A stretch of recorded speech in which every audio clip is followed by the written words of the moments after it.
Good day, all South African patriot here. So quickly, something about foot and mouth again.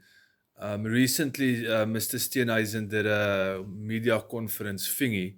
Now, here's the problem: is that politics are now getting in the way of it being handled. So this is typical of South Africa.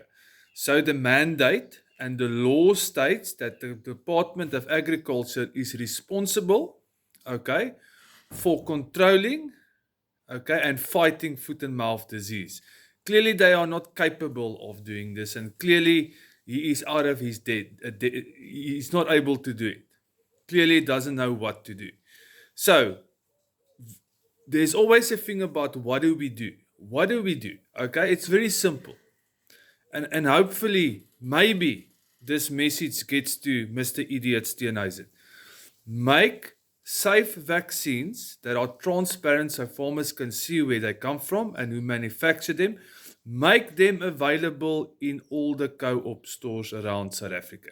The same way we go to co-ops for certain medicines for certain animals, the same way a farmer can then decide for himself if he wants to vaccinate his animals against foot and mouth disease.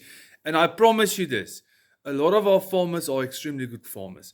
They will tend to make the right decision when it comes to foot and mouth.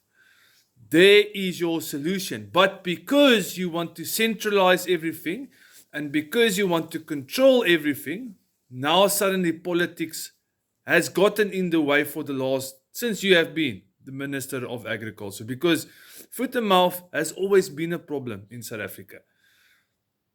But now we are seeing the results of 50 years of decay because our veterinary side on the state side is in a mess, and the people that work in agriculture actually doesn't know how important things like this is. So the solution is very simple, Mr. Steenhuisen. Make vaccines that are safe available at co-op stores. Problem solved. Fuck's sake.